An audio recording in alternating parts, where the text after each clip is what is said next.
ഈശോ മിശിഹായ്ക്ക് സ്തുതിയായിരിക്കട്ടെ. പ്രിയ കൂട്ടുകാരെ, ഇന്ന് ജൂലൈ 28 ഈശോയുടെ തിരുരക്തത്തിൻ്റെ വണക്കത്തിനുള്ള പ്രത്യേക മാസമായ ഈ ജൂലൈ മാസത്തിൻ്റെ അവസാനത്തെ ദിവസങ്ങളിലാണ് നാം. ഇന്ന് നമുക്ക് ഏറെ അഭിമാനിക്കാവുന്ന ഒരു ദിവസമാണ്.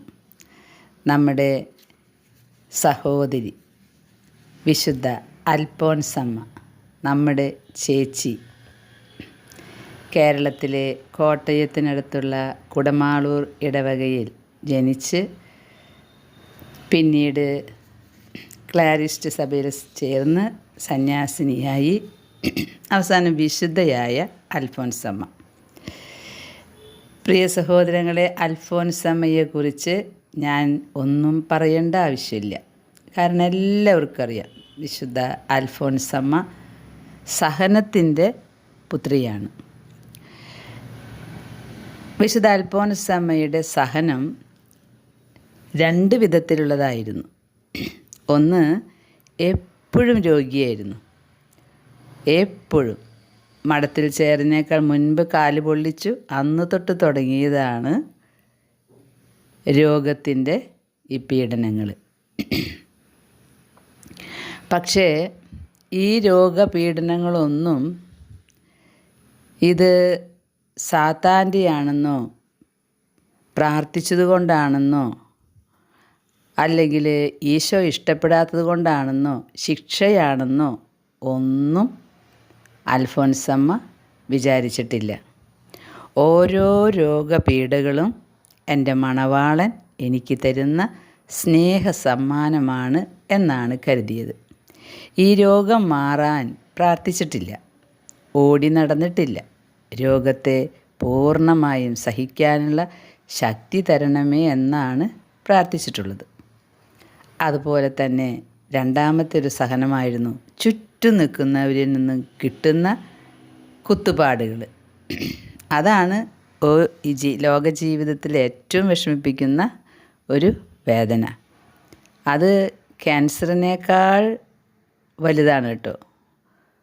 ചുറ്റും നിൽക്കുന്നവരിൽ നിന്ന്, സ്നേഹിക്കുന്നവരിൽ നിന്ന് കിട്ടുന്ന വേദനകൾ. നമ്മൾ സ്നേഹിക്കാത്ത, പരിചയമില്ലാത്ത ആളുകളിൽ നിന്ന് നമുക്കൊരു വേദന കിട്ടിയാൽ അത് കുഴപ്പമില്ല, നമ്മളെ അത്രയങ്ങോട്ട് അത് സ്വാധീനിക്കില്ല. പക്ഷേ നമ്മൾ ഒന്നിച്ച് ജീവിക്കുന്നു, നമ്മൾ ഒന്നിച്ച് പെരുമാറുന്നു, ഒന്നാണെന്ന ചിന്തയിൽ കൂട്ടുപിടിക്കുന്നു. പക്ഷെ അവരിൽ നിന്ന് കിട്ടുന്ന വഞ്ചന, ചതി, കുത്തുപാടുകൾ അത് സഹിക്കാൻ കഴിയില്ല. വിശുദ്ധ അൽഫോൻസമ്മ അങ്ങനെയുള്ള സഹനം ഏറെ അനുഭവിച്ചവളാണ്. ആ സഹനങ്ങളൊക്കെ നിശബ്ദമായിട്ട് സഹിച്ചു എന്നുള്ളതാണ് പ്രത്യേകത. കൂട്ടുകാരെ, നിങ്ങൾക്ക് ഓർത്താൽ മനസ്സിലാകും, ഈ വിശുദ്ധർ സഹിച്ച സഹനമൊക്കെ നമ്മളും സഹിക്കുന്നുണ്ട്. വേണമെങ്കിൽ വിശുദ്ധർ സഹിച്ചതിനേക്കാൾ കൂടുതലും സഹിക്കുന്ന മക്കൾ ഈ ലോകത്തുണ്ട്. ചിന്തിക്കാൻ കഴിയാത്തതുപോലെ ജീവിതം കൊണ്ടുപോകുന്ന പാവപ്പെട്ട പെൺകുട്ടികളും പാവപ്പെട്ട ആൺകുട്ടികളുമുണ്ട്. കേട്ടാൽ ഞെട്ടിപ്പോവും വിവാഹ ജീവിതത്തിൻ്റെ അവസ്ഥകൾ കേട്ടാൽ. പക്ഷേ അവരൊന്നും എന്താണാവോ വിശുദ്ധരാകാത്തത്? ഇത്രയേ ഉള്ളൂ, അവരെല്ലാവരും വിഷമത്തോടും സങ്കടത്തോടും ദേഷ്യത്തോടും മുറുമുറുപ്പോടും പരാതിയോടും ഈശോയെ ക്വസ്റ്റ്യൻ ചെയ്തും ഒക്കെയാണ് ഈ സഹനം ഏറ്റെടുക്കുന്നത്. ജീവിത പങ്കാളിയിൽ നിന്ന് വലിയ സഹനം കിട്ടുന്ന കുറേ പെൺമക്കളുണ്ട്. അതുപോലെ തന്നെ ജീവിത പങ്കാളികളിൽ നിന്ന് വലിയ വേദന അനുഭവിക്കുന്ന ആൺകുട്ടികളുണ്ട്. നമുക്കത് കേൾക്കുമ്പോൾ തോന്നും, ഇതെങ്ങനെ അതിനെ സഹിച്ച് ജീവിക്കുക? എനിക്കറിയാം കുറേ വ്യക്തികളെ, നല്ല ഉദ്യോഗസ്ഥന്മാരാ, വീട്ടിൽ ചെന്നാൽ ഭാര്യ ഒരു സ്വസ്ഥതയും കൊടുക്കാത്തത് കൊണ്ട് റോട്ടിൽ നടുപാതിരയ്ക്ക് ആ സർവേരിക്കല്ലെന്നുണ്ടല്ലോ, നമ്മുടെ ഗവൺമെൻറ് വയ്ക്കുന്ന കല്ലുമ്മ കയറിയിരിക്കുന്ന ഭർത്താക്കന്മാരുണ്ട്. അവിടെ നിന്ന് ഫോൺ ചെയ്യും, ഞാനിപ്പോൾ റോട്ടിൽ സർവേരിക്കല്ലുമ്മ ഇരിക്കണേ, അതെന്താ വീട്ടിൽ പോവാത്ത? വീട്ടിൽ പോയി കഴിഞ്ഞാൽ അവളെ ഭദ്രകാളിയാണ്, പിന്നെ എന്താ പറയുന്നതെന്ന് അറിഞ്ഞുകൂടാ. അതുകൊണ്ട് എല്ലാവരും ഉറങ്ങിയതിന് ശേഷം പതുക്കെ കയറി പോകാം എന്ന് വിചാരിച്ച് ഇരിക്കുക. പ്രിയ സഹോദരങ്ങളെ, ഇത്ര വലിയ സഹനമൊന്നും ചിലപ്പോൾ അൽഫോൻസാമ്മയ്ക്ക് ഉണ്ടായിട്ടുണ്ടാവില്ല, എവുപ്രാസ്യമ്മയ്ക്ക് ഉണ്ടായിട്ടുണ്ടാവില്ല. മറിയം ത്രേസ്യാമ്മയ്ക്ക് ഭയങ്കര സഹനം ഉണ്ടായിട്ടുണ്ടായിരുന്നു, കുടുംബക്കാരിൽ നിന്നും നാട്ടുകാരിൽ നിന്നും. അങ്ങനെ എല്ലാ വിശുദ്ധകൾക്കും ഇത്ര വലിയ സഹനം ഒന്നും ഉണ്ടായിട്ടുണ്ടാവില്ല എന്ന് ഞാൻ വിചാരിക്കുന്നു. അതുപോലെ രോഗപീഠകൾ നിങ്ങൾക്ക് ഓർത്താൽ മനസ്സിലാകും. വിശുദ്ധർ സഹിച്ചിട്ടുള്ള ആ രോഗപീഠകളേക്കാൾ എത്രയോ വേദനകൾ സഹിക്കുന്ന മക്കൾ ഇന്നും ജീവിച്ചിരിക്കുന്നുണ്ട്. ഒരുപാട് മക്കൾ സഹിക്കാൻ കഴിയാത്ത വേദനയുമായിട്ട് കേട്ടാൽ ഞെട്ടിപ്പോകും നമ്മൾ ഓരോ അവസ്ഥകൾ കേട്ടാൽ. അത്രയ്ക്കൊന്നും ചിലപ്പോൾ ഇവർ അനുഭവിച്ചിട്ടുണ്ടാവില്ല. എന്തുകൊണ്ടാണ് അവർ വിശുദ്ധരാകുന്നത്? അത് സ്വീകരിച്ച ആ മനോഭാവത്തിൻ്റെ പ്രത്യേകതയാണ്. ഓരോ സഹനത്തിൽ കൂടെയും ഇപ്പോൾ നമ്മളെ വേണ്ടപ്പെട്ടവർ നമ്മളെ തള്ളിപ്പറയുന്ന കുത്തുവാക്ക് പറയുമ്പോൾ ആ സഹനങ്ങൾ മുഴുവൻ എൻ്റെ ഈശോയുടെ സഹനത്തോട് ചേർത്ത് ഈ ലോകത്തിൻ്റെ പാപത്തിന് പരിഹാരമായിട്ട് കാഴ്ചവെക്കുന്നു, ഈശോയെ ഞാൻ ആശ്വസിപ്പിക്കുന്നു എന്ന ചിന്തയോടെ ഏറ്റെടുത്തില്ല എന്നുള്ളതാണ് വ്യത്യാസം. അതുപോലെ അവർ ഓടി നടന്നില്ല, കോൺട്രാക്റ്റുകളൊന്നും ഒപ്പിട്ടില്ല. എവിടെ പോയാലാ സൗഖ്യം കിട്ടുക, എവിടെ പോയാലാ എൻ്റെ ഈ പ്രശ്നം മാറുക, ഓടി നടന്നില്ല. കിട്ടിയ സഹനം ആ ചുമരിൻ്റെ ഉള്ളിൽ നിന്ന് സഹിച്ചു. അതാണ് പ്രത്യേകത.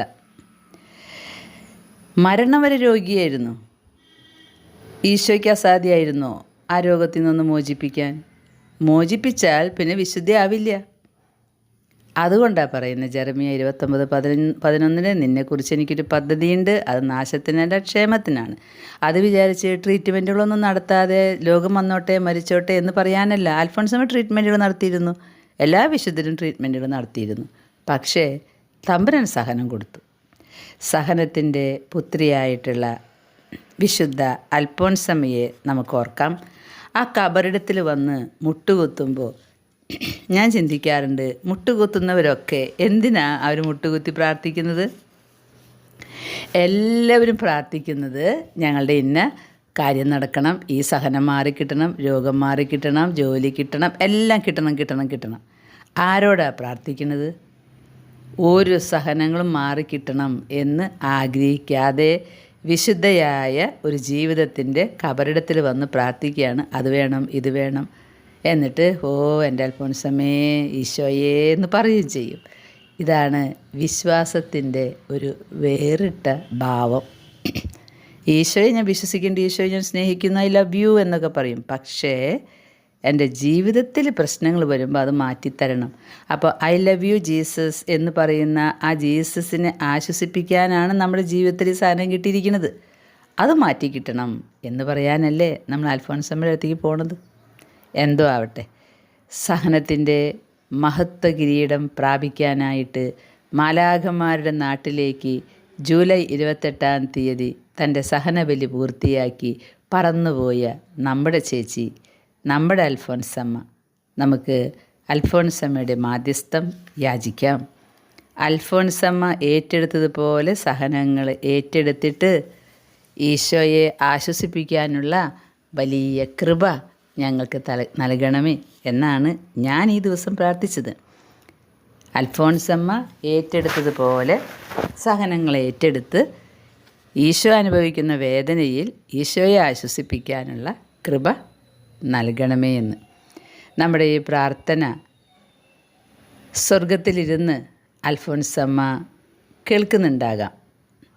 അതുകൊണ്ടല്ലേ ഇങ്ങനെ എഴുതി വെച്ചത്, മാലാഖമാരൊത്തു വാനിൽ വാഴുന്നൊരൽഫോൻസ ധന്യേ, നിസ്തുല നിർമ്മല ശോഭയിൽ മിന്നുന്ന സ്വർഗീയ മാണിക്യമുത്തേ, മാലാഖമാരൊത്തു വാനിൽ വാഴുന്നൊരൽഫോൻസ ധന്യേ. നമ്മൾ അൽഫോൻസാമ്മേന്ന് വിളിക്കുമ്പോൾ മാലാഖമാരുടെ നാട്ടിൽ നിന്ന് അൽഫോൻസാമ്മ കേരളത്തിലേക്ക് ഇറങ്ങും. തൻ്റെ അടുത്ത് വരുന്ന ഒരു മക്കളെയും വെറുതെ വിടില്ല. സഹിക്കാനുള്ള ശക്തിയായിരിക്കാം ചേർക്ക് കൊടുക്കുക. ചിലർക്ക് ആ സഹനം അങ്ങനെ തന്നെ എടുത്തു മാറ്റിക്കൊണ്ടായിരിക്കാം അടയാളം കൊടുക്കുക. രണ്ടായാലും ദൈവഹിതം നടക്കട്ടെ. ദൈവഹിതം മാത്രം നടന്നാൽ മതി. ഈശോയുടെ ഇഷ്ടം എൻ്റെ ഇഷ്ടം എന്ന് പറയാനുള്ള, ആത്മാർത്ഥമായി പറയാനുള്ള ചങ്കൂറ്റം അത് വേണം. അവിടെയാണ് ഈശോയും ഞാനും ഒന്നായി തീരുക. അതാണ് ഏറ്റവും വലിയ പ്രാർത്ഥന. ഈശോയുടെ ഇഷ്ടം എൻ്റെ ഇഷ്ടം. ഈശോയുടെ ഇഷ്ടം മാത്രം എൻ്റെ ജീവിതത്തിൽ നടന്നാൽ മതി. നമുക്ക് പ്രാർത്ഥിക്കാം. വിശുദ്ധ അൽഫോൻസമ്മയുടെ ഈ പുണ്യദിനത്തിൽ അൽഫോൻസമ്മ നമുക്ക് വേണ്ടി മാധ്യസ്ഥം വഹിക്കട്ടെ എന്ന് പ്രാർത്ഥിച്ചുകൊണ്ട് ആമേൻ.